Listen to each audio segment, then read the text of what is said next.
for a few months, I was posting like 3 to 5 TikToks a day. It was a little extreme. I had a little bit more time on my Oh hands. man.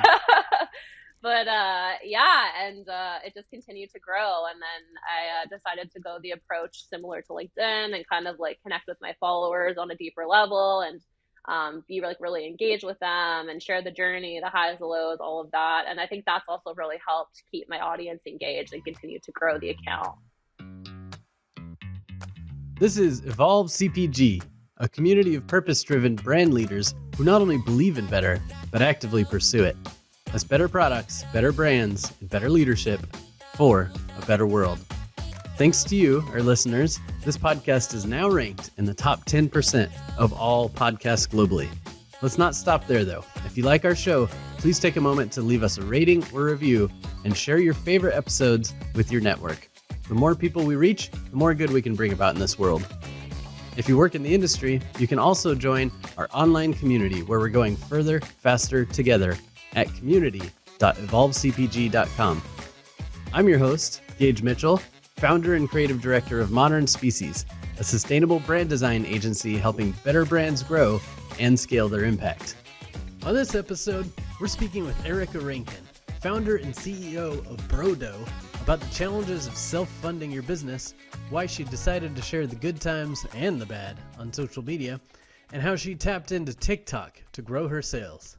Hey, my name is Erica. I'm the Chief Everything Officer and founder of Brodo, a 100% plant-based edible cookie dough that contains 50% less sugar than traditional cookie dough and 5 times more protein. We're based out of Toronto, Ontario, and Canada.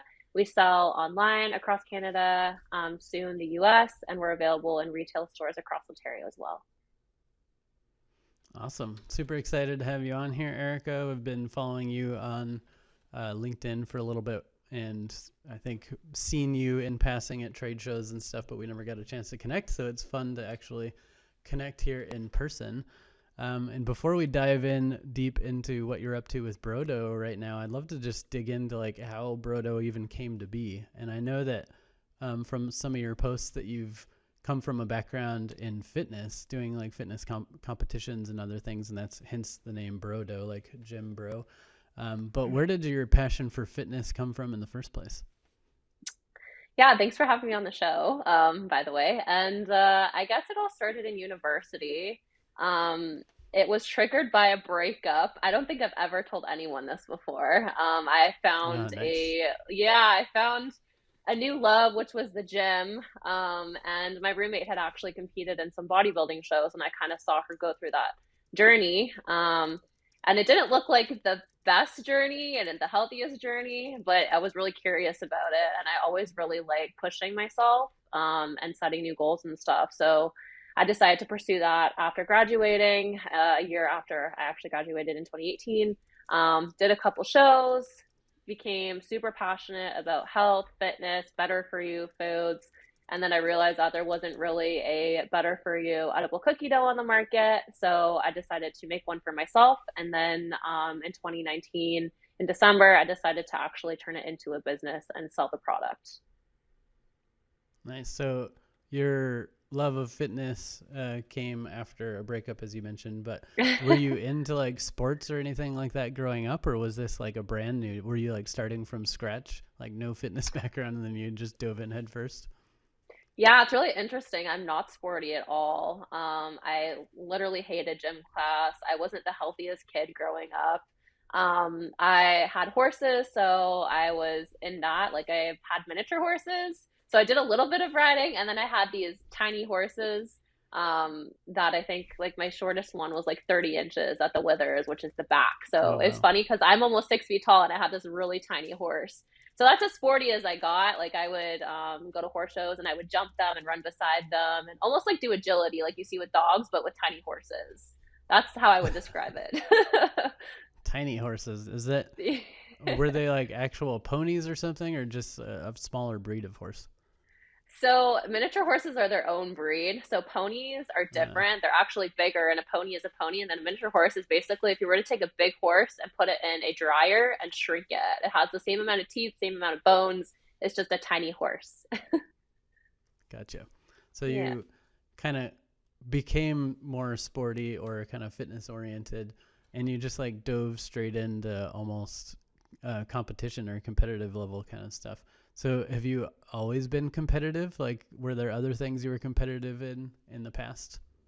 Yeah, in academics, I was really competitive. I always wanted to get the best grades. I was a keener, I guess you could say. I did really well in school. I was an overachiever in high school and in post-secondary. So I think that's kind of where that came from.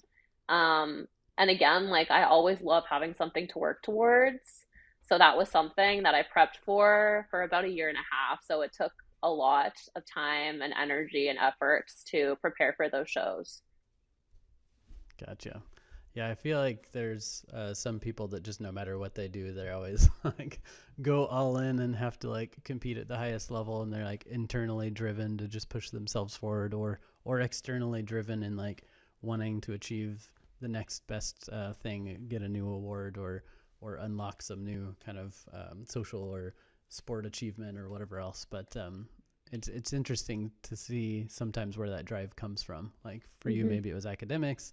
For me, I think I have like rank on some of the different personality profile tests. Like there's one called the saboteurs, where where you kind of rank on like your different personality types that are like probably sabotaging yourself in some ways. And I think mine were like hyperachiever and something else.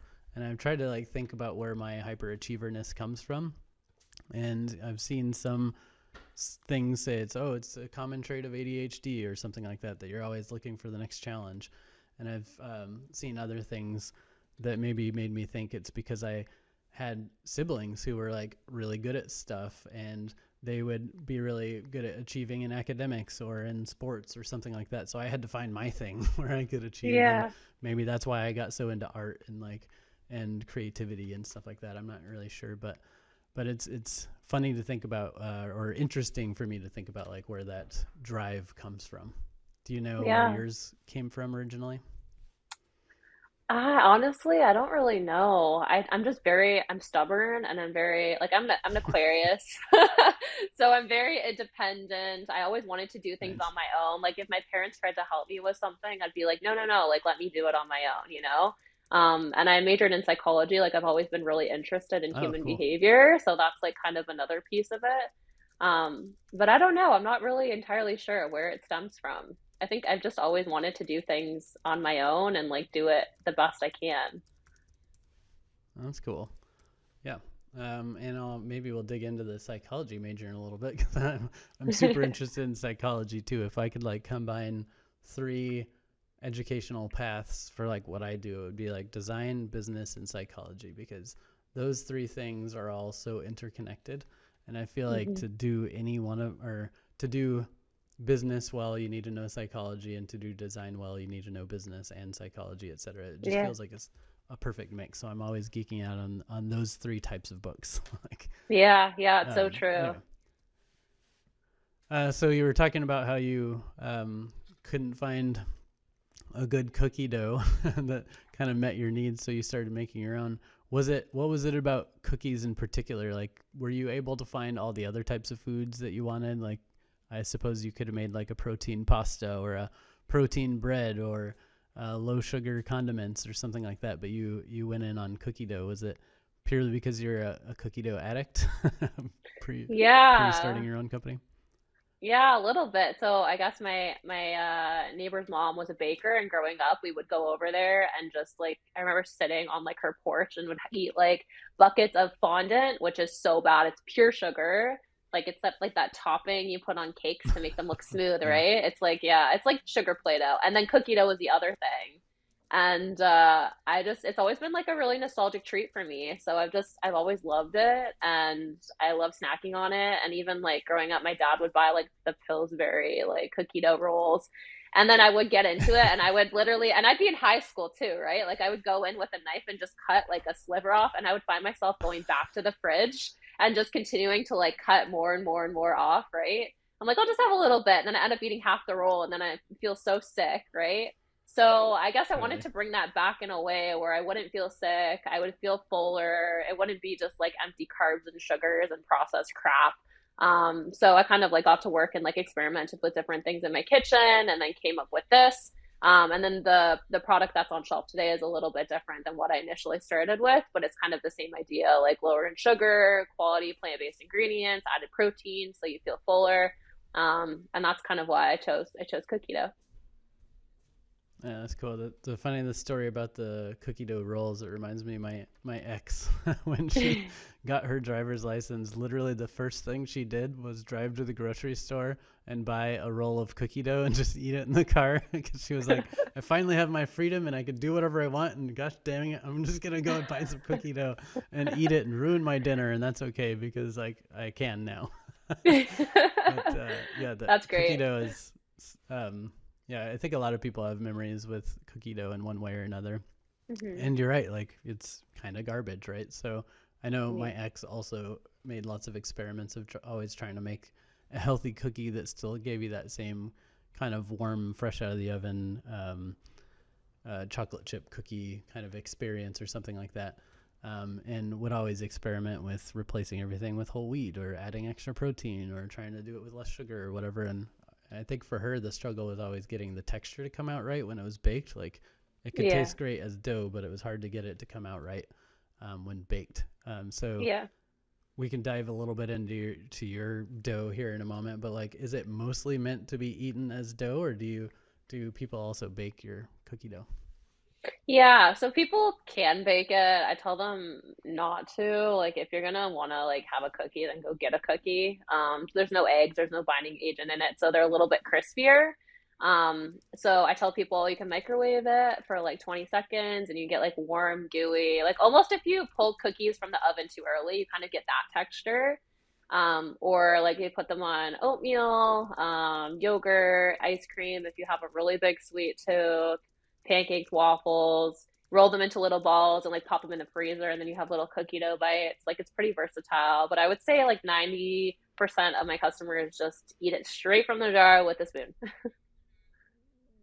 Nice. Okay, that makes sense. Cool. So less sugar. How did you solve that? Because I know obviously one of the fundamental ingredients in a cookie or cookie dough is like the fat and the sugar, right? Everything else is just kind of to hold those two things together, right? Mm-hmm. So how did you go about finding a formula that was less sugar and more health?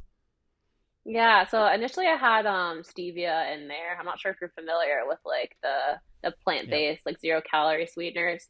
But I found a lot of like customers didn't like the bitterness of the stevia, so we played around with the ingredients. interesting. We brought in organic coconut sugar, some brown sugar. So we did keep some sugar in there because sugar isn't necessarily evil. It's just evil if you eat way, way, way too much of it. And I think like regular cookie dough has between 12 to 15 grams per serving, and that is just so excessive.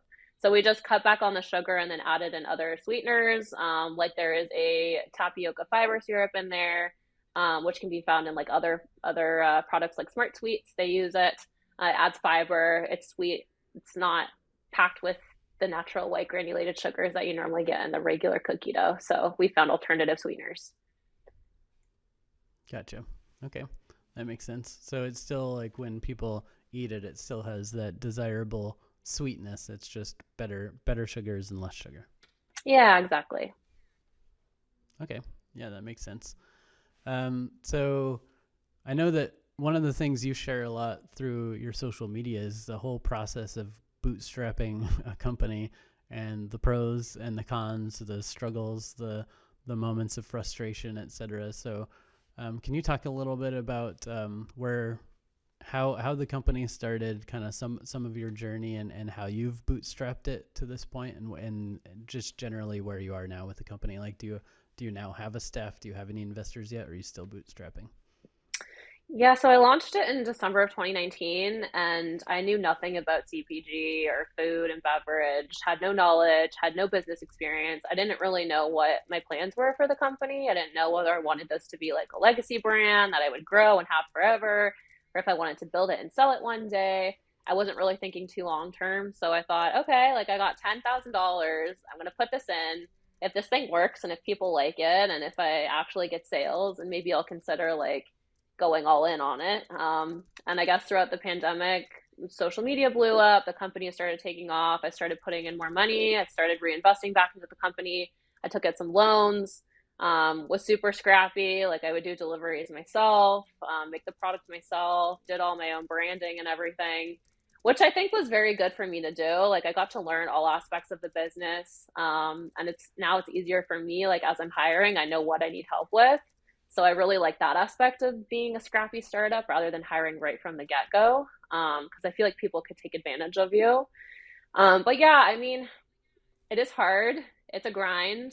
You can't move as quickly as you'd like to. You have to say no to a lot of opportunities just because you're so restricted with like the capital that you have, unless you come from like a career and have a substantial amount of savings.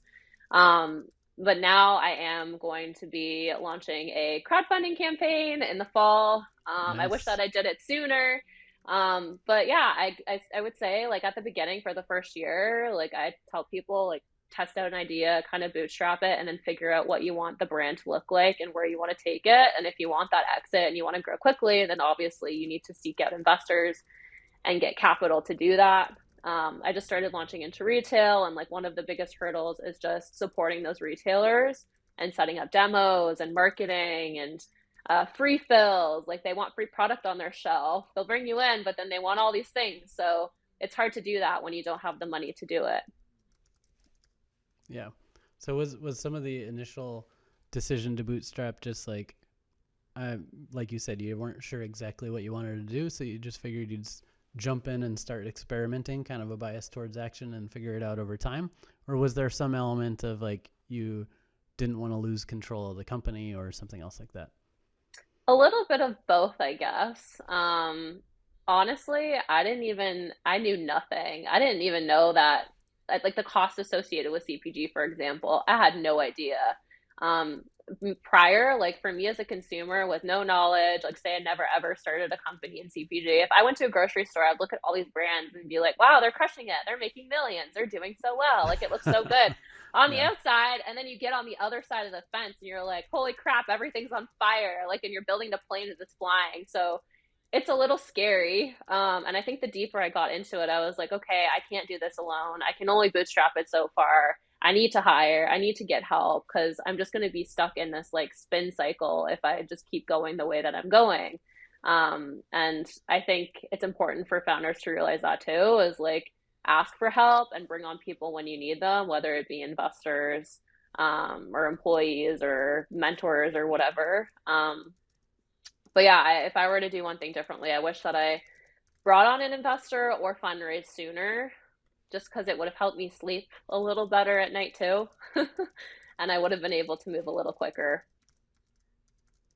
Yeah, that makes sense. I mean, it's easy to look back on what you know now and say I'd love to add fuel at this point because I could have scaled quicker or whatever, but it is Hmm. scary, when you're running a business, and it's already a risk running a business on your own cash, but then the fear of going out and raising other people's cash and being responsible for their money, and then also having their input or their pressure on the business. Yeah. I know what I hear from a lot of entrepreneurs is as soon as you lock down those investors, if you're not strategic about those investors and aligned on vision, they might start pressuring you to do a lot of things that you're not comfortable with in terms of like maybe cutting the product quality to save Hmm. money and increase margins, or to go hard after this market or pivot here or whatever, when maybe what the company needs is just a little bit of time to figure itself out. So I agree with you that it's nice to like start out a little bootstrappy and just have your feet on the ground, be talking to customers, be figuring out what you want the company to be, and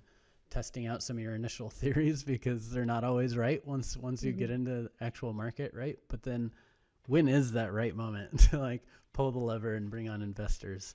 I don't know if anyone has that answer. It's probably different for every person. So, but it is good to know that like maybe bringing on investors a little bit earlier than you did is would be a helpful thing. But again, like where do people know when to pull that trigger? That's got to be a difficult one. I mean, maybe you've got advice there. Um, Man, it is tough because everyone does things differently, and you could put 10 founders with all different size companies in a room, and everyone is going to have a different strategy. And I think that is difficult too. If you go to too many people and ask too many people for their opinions, it's overwhelming, and then you don't know what to do. It's like, uh, analysis paralysis by analysis. Is that what it is? I know a lot Yeah, of people yeah. get that, and I've gotten that too. So now I have a handful of people that I go to and I talk to. But I don't know. I guess it's like a gut feeling too. Like, if you feel like your business is investable, like if you were in an investor's shoes and you came to you and you're like, okay, like looking at your business, would you put your own money into it? Like if you weren't the founder, I think you have to look from their perspective, right? And then once you kind of feel that it's investable, then maybe go out and start raising. But it does get scary when you're bringing someone else's money on. Like it's very scary. The thought of it, even now, to me, is very scary. Yeah, for sure. Yeah. And maybe that, yeah, that's a good point. Is like, is this investable? And what sparks in my mind at the moment is, as an entrepreneur, a lot of times you're just kind of like trying things out and seeing what sticks and going in this direction, going in that direction. And right when you think you got it figured out, the economy changes or there's a Yeah. pandemic or something like that, and you got to pivot, right? So there's always this like learning space where you're trying to figure out, testing out ideas, etc. But sometimes as an entrepreneur, I think you get these light bulb moments where all your experiences add up, or you all of a sudden you see the vision more clearly, and you kind of have an idea of the structure or where you want to grow or how you want to grow or how you want to expand or whatever. And I feel like maybe it's in that moment when you get that clarity and it's finally like the clouds part and you can see the future of Hmm. the business, and it makes financial sense. Maybe that's the moment where you add fuel to the fire, get some investors in to help you bring that vision to life.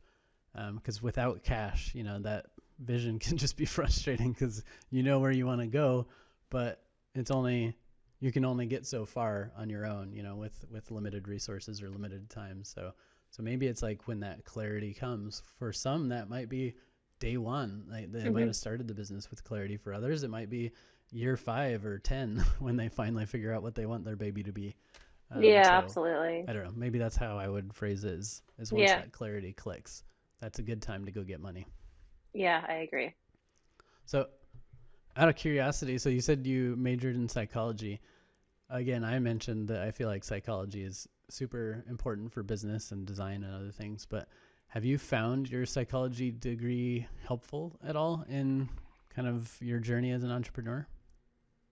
I'll be completely honest. I don't remember a whole lot from my undergrad. I do like I know it's in there somewhere. I took like sports psychology, social psychology, gender psychology, like all different psychologies. Because I actually wanted to be a psychiatrist. Like I love helping people, and Okay. it's a very interesting field to me. And I think after I graduated and then looked at all the schooling and the costs associated with schooling ahead of me, I was like, nah, I'm gonna not do that. I'll see if I can do something else. But I think it definitely has helped me in business. And I know that it can be like you said, it can be applied to literally anything. Even like I never thought about it, but interior design too. Like you go into a casino and you look at how a casino's set up. There's no clocks, there's no windows.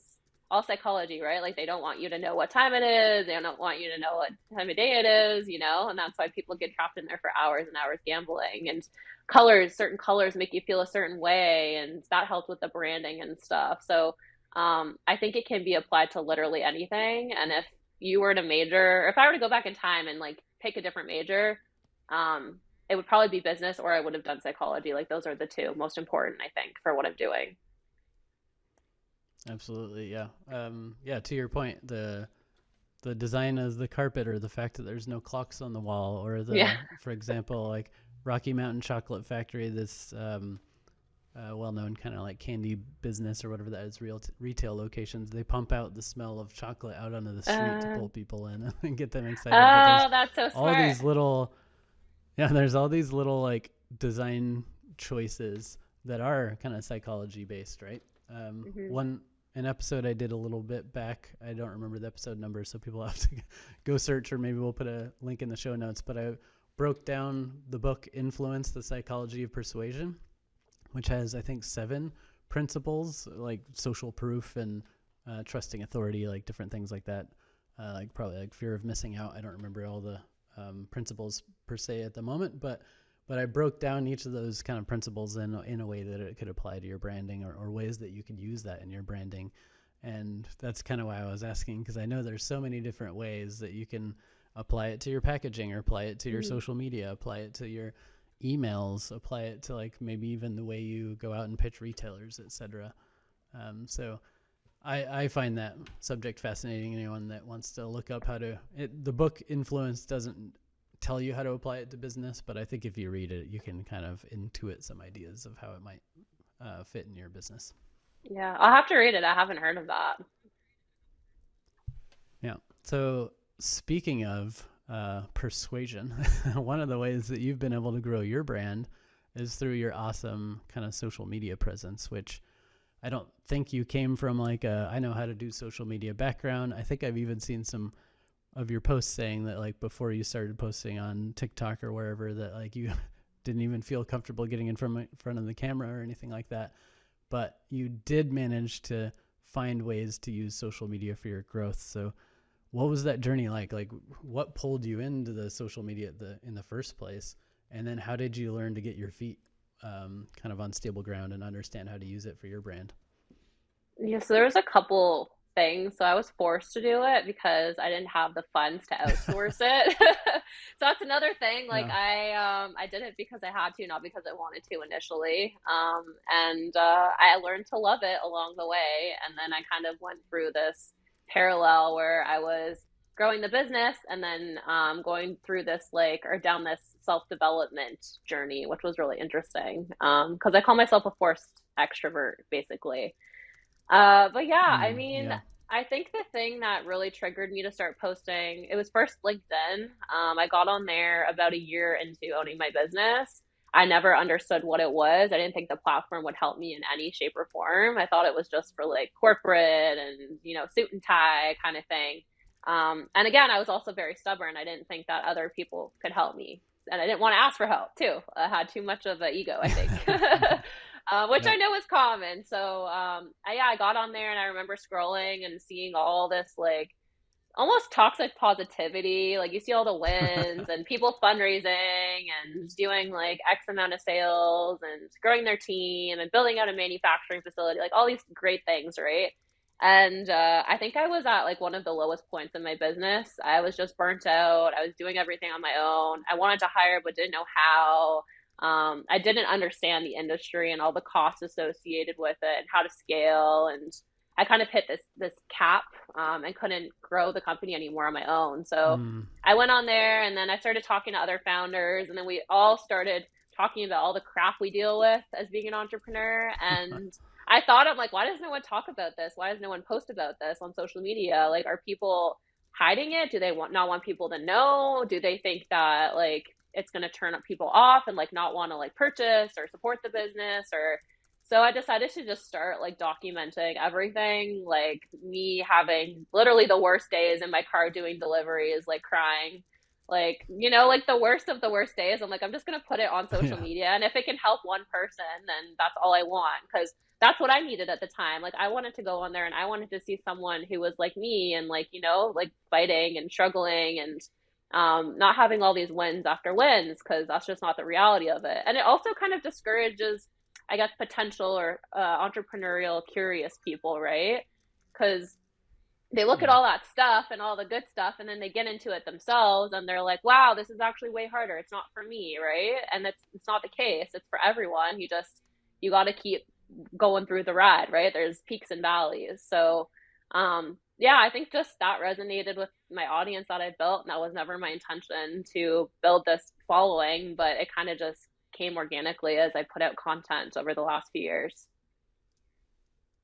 Nice. So I know that you have a pretty good following on LinkedIn, like you were saying, but then you also jumped over to TikTok and you've gotten a lot of growth there. I know from working in the design world and supporting brands, we don't necessarily manage social media. So I don't know much at all. I haven't even downloaded TikTok yet. But what I do know is that a lot of our clients are very intimidated by TikTok, partly because it's not something necessarily that you plan out in advance and schedule the next 3 months of posts, etc. You have to be very reactive to the trending music or the trending um, memes or whatever, like the types of posts that you can do, like whether it's little dances or skits or whatever else. So how did you decide to jump into TikTok, and how did you figure out that platform?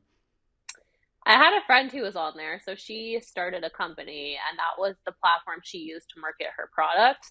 And I watched her blow up. She had a few videos go viral. She was selling out of inventory, and I was just kind of on the sidelines watching all of this happen in real time and was mind blown. And it was completely organic too. So I like sat down with myself and was like, okay, I'm just gonna go for it. Like I hate putting myself like in front of the camera. It makes me uncomfortable. I'm just, I'm better now and I've gotten comfortable with it, but a very self-conscious person and just something that just seemed so unappealing to me. But I did it for the Yeah. business. I did it for the better of the business, and I told myself I'm going to post every day. For like a few months and see what happens and just like fully commit to it. Because with TikTok, you have to commit. You can't just kind of do one post a week and hope that it goes viral. That's not how it works. So I remember I posted one video, like I was at the kitchen all night. I came home at like 11 or 12 and then put together this video of like all this dough mixing in a mixer with some music over top. And then the next day, my phone was blowing up. The Shopify cha-ching was going off. I thought it was busted. I was getting like thousands of freaking followers on Instagram, and I think the video had 300,000 views on TikTok. It was crazy. Oh my And then gosh. Wow. I got 150 orders from that, and I was freaking out because I didn't track my inventory that well. My inventory was scattered everywhere. Some was in my condo living room, some was in the kitchen. Like it was just a mess. And I remember my friend came over, and we folded boxes all weekend and packed orders, and I stored them on my balcony in the winter. So that was a blessing to have a outside freezer in super cold Canadian temperatures. But yeah, ever since then, my TikTok account has grown, and I think I have over 200,000 followers now, and it's just been a really great channel to market the product organically. So that video, you said it was just like mixing cookie dough with some music in the background, but what was it that drove people to your Shopify or to follow you on other social? Like, did you like that was the video, but did you kind of like post, "Hey, go buy my cookie dough here" in the text of the post or something like that? I think I had like my profile set up with like my link and everything in there, and then people just went to it and then they clicked through and found their way. And then I rode the Wow, momentum. So I impressive. just kept posting. Yeah, I saw that video blew up and I'm like, you know what? I have eyes on my page. I need to keep posting. So I think I posted like 6 TikToks in one day. And then I stuck with that. I was for like Oh, probably a few dang. months. Okay.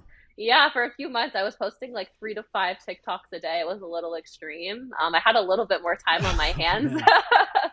But yeah, and it just continued to grow. And then I decided to go the approach similar to LinkedIn and kind of like connect with my followers on a deeper level and be like really engaged with them and share the journey, the highs, the lows, all of that. And I think that's also really helped keep my audience engaged and continue to grow the account.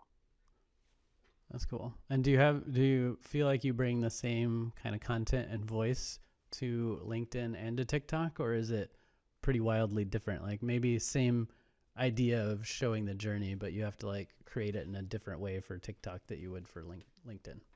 There's a bit of overlap. I would say TikTok is a lot more like playful and fun and not serious. And I do have that same energy on LinkedIn, but there's a lot of TikToks that I just don't bring over to LinkedIn. They just stay on TikTok, like the dancing trends and stuff, and the voiceovers, because I feel like a lot of people who aren't on TikTok won't understand it. But yeah, I Yeah, try to like keep it real and come through as like authentic as I can on both platforms. nice.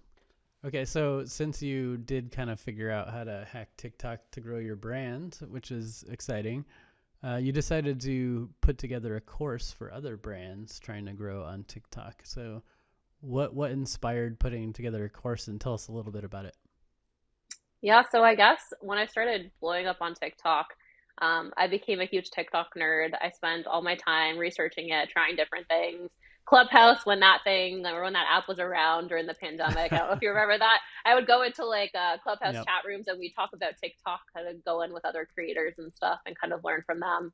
And yeah, throughout my time growing my account, I had probably like 5 to 10 brands every few days reach out to me and ask for help and how I kind of figured out TikTok and how it benefited me and if it would be good for their business. And I was having all these one-off conversations, and it got to a point where I couldn't do it anymore. So I thought, okay, why don't I just put out a course complete with like videos, explanations, examples, everything that someone could possibly need to build their TikTok account, and then they can just download it or go on, log in, and do it at their own pace. And that's kind of how that came about. And then I guess on top of that, I do offer one-on-one with brands, and I help them with their social media strategy, whether it be TikTok, LinkedIn, Instagram, whatever, just to help get them seen. And I think that's where psychology comes in too, is because a lot of founders are not comfortable with posting or showing themselves on social media, or, like they're very resistant to that. So helping them work through that as well and get comfortable with showing up. Yeah. Okay, that makes sense. You had so many people asking questions that, of course, just made the most sense to say, Yeah. if you have got questions, go over here. That'll answer most of them. But then you can still, for the people who want to go further or need more hands-on support, you can still kind of do that one-on-one and consult with them. Yeah, for sure. That makes sense. Cool. So like you mentioned that you're working towards a crowdfunding campaign. Is that going to be on WeFunder or one of the other platforms? So I'm going to be launching with Front Funder. That's kind of what we're looking to do right now. There might be a time where I launch with a US platform as well, but I'm not entirely sure. I guess I'll just plug that here though. Like if you're American and you want to invest in a growing cookie dough company, you can reach out to me. Or unfortunately, if you're American, you can't invest through the crowdfunding campaign just because it is on a Canadian platform, but Canadians can. Interesting. I didn't. I had WeFunder on the show a while back, but I didn't even realize they were like country specific. Yeah, So that's good info for me to know. yeah. Okay, It's a little so tricky. you're gonna do this crowdfunding campaign, raise a little bit of capital, so you got some more um, cash to grow the business, which is super critical in CPG, as you've mentioned, and as many of our other guests have mentioned. It's kind of a common theme of however much you think you need to grow a CPG brand, like multiply that by 10 or 1,000 or something like that. Yeah. Maybe you'll come close. But with that said, you're going to have some cash coming in to grow the business. What's the future look like for Brodo? Are you doing product expansions, just get more distribution coming to the US? Like, what's the game plan? Yeah, I mean, the US is definitely a priority for me. We're just trying to figure that out. I am working through some improvements with the product because I reformulated last year. We launched that into the market, got a bunch of consumer feedback, listening to that feedback and implementing that, and doing a little bit of a brand refresh. And that should be launching towards the end of the year, early 2023. And then I think in 2023, you'll see Brodo in the US, whether it be selling online or in a few stores. But that is kind of the priority, and continuing to support our existing Canadian retailers. Nice. Okay, so more people will see Brodo. People will see maybe possibly improved product.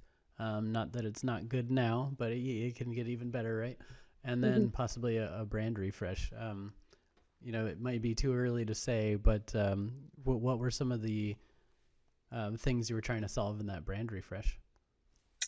Yeah, it's just the call outs, like the packaging. There are some tweaks that we want to make, just make like the logo bigger because that was confusing for consumers. We had the saying, "This ain't your mama's cookie dough" on the front, and people were getting confused, thinking that that was the name of the brand when it is actually Brodo. So just switching some things around. I have a really great employee, and he sent out a survey, and we got over 600 responses, and went through all of that, put together like a proposal for our packaging, and there's different call outs that matter more than what we have on there currently.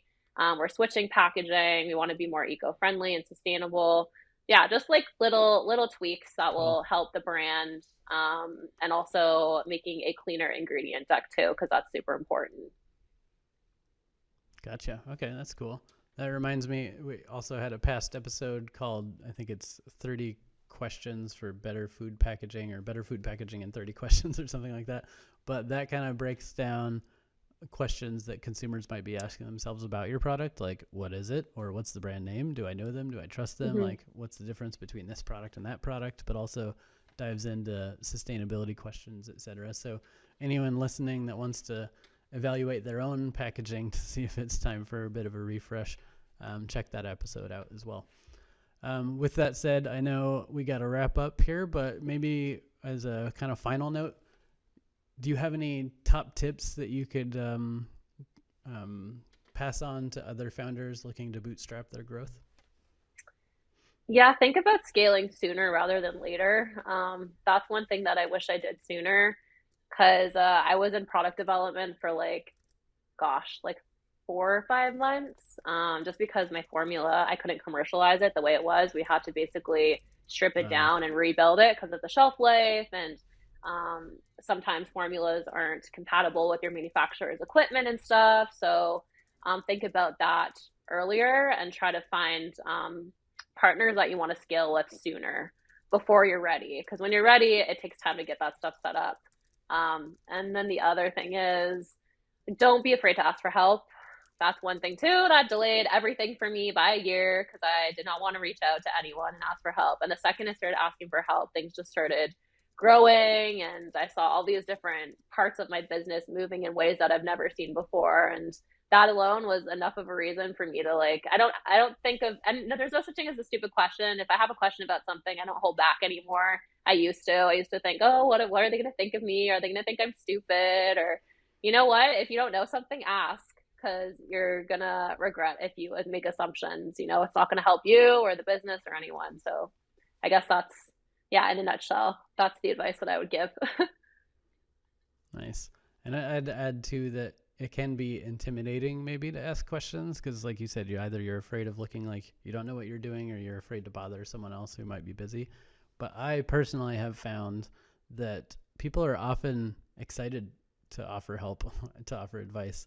Like, sure, there are some people out there super competitive who are like, I'm not giving you my secret sauce. But I think in this industry, at least, and in general in life, I think people are flattered when you ask them for advice, and they're more than happy to share some of their wisdom. So I would encourage people to, for sure, go out and, set your goals high. Like, even just go ask people that you look up to that are crushing it in business.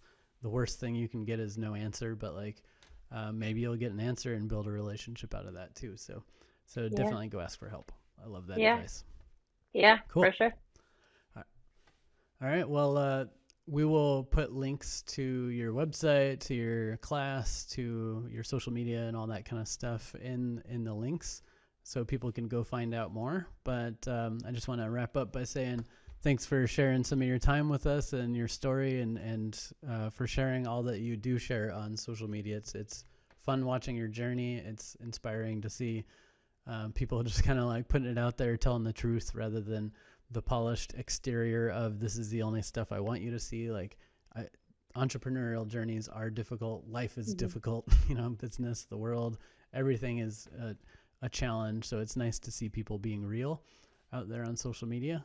So thanks for doing what you do and trying to right the ship of social media to be a little bit more honest, and looking forward to seeing where Brodo grows from here.